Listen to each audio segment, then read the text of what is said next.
If you love your Anastasia Modern Renaissance palette, but you look at it and go, how the heck am I going to use these two shades? Like, I don't know if I can pull that off. Those two red shades actually kept me from purchasing this palette for almost a year. Hi everyone, it's Melissa. Today I'm going to be sharing with you 3 different techniques that you can use when you're wearing that reddish shade or a burgundy shade or something that has those little red undertones to help them look better on the eye. Before we get too far down the road with those ideas, the one thing you want to make sure you do is have a flawless complexion. So this is the time where you're going to pull out that high coverage foundation to cover up as many of the flaws that you have going on in your face as possible.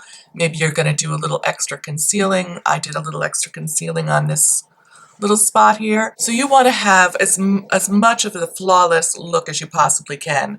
Because if you have red marks showing through or brown discolorations, the red in the eyeshadow will actually make those pop a little bit more. So you really want to make sure that you keep your canvas as clear as possible. The first tip is to use that color as a gentle wash all over the eye, just almost a sheer wash of color over the eye.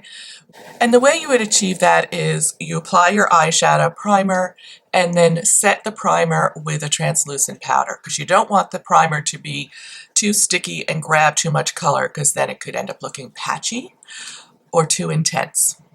So you're just going to go ahead and dip a fluffy brush, one that's not going to pick up too much color, and just start layering and blending that color all across the eyelid. And I actually did the I don't know why I decided to do this, but I did. I actually used the Venetian red on one eye and Love Letter on the other eye. They look really similar on the eye. However, I think I prefer Love Letter in general out of those two shades on me the best. So you're just going to take that brush, sweep the color on gently until you get a smooth, sheer wash, blend it out with a fluffy brush to make sure that it's all even and it's as far up into the crease as you want, and just keep that, building that color up until it's the intensity that works for your complexion or your comfort level.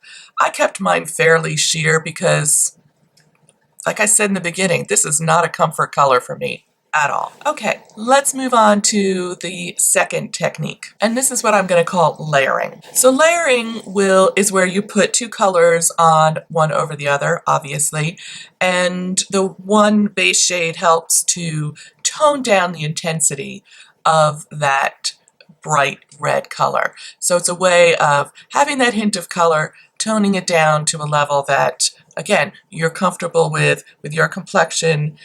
So for the demo, I took a warm taupe and just did a gentle wash of that all over the lid and up into the crease. And then I layered Love Letter into the crease and the outer corner, and then I just blended until it was the intensity that I desired. And then I went back in with a little bit of warm taupe and just kind of brushed that under my lower lash line. The last technique is called anchoring. So anchoring is where you take a dark liner and you're going to line your upper lid and a little bit on your lower lid, and that helps anchor the color so that you don't have that bright red right next to your eye, which can make you look not well. So in the demo, you can see I went ahead and anchored one eye for you and not the other, so you could see a comparison of how that looks and how much that helps bring the cohesiveness of that look together. In this last look, I actually incorporated anchoring and layering. So I went ahead and used a little bit of the antique bronze just to tone down the intensity of that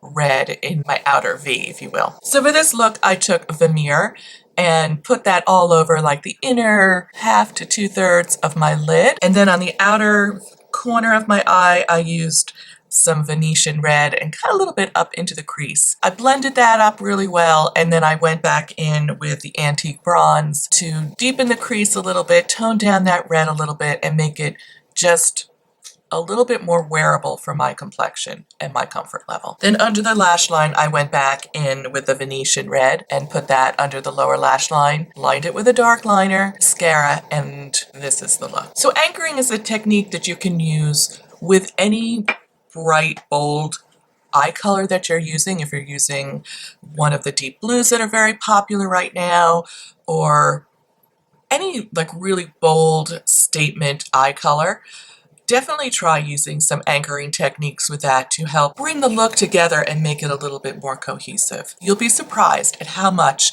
that really just finishes the look and makes it look fantastic. For my lips, I pulled out Estee Lauder's Pure Color Envy lipstick in the shade Intense Nude.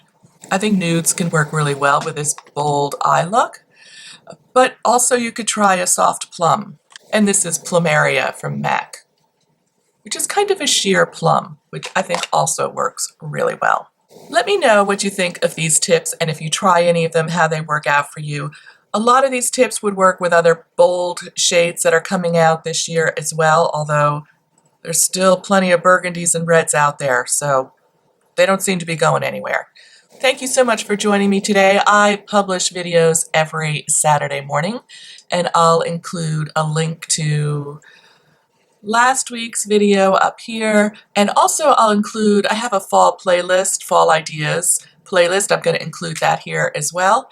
And if you were new to my channel and just stopping by for the first time, I would love it if you'd hit that little bee icon and join me for future videos. Take care, and I'll see you real soon.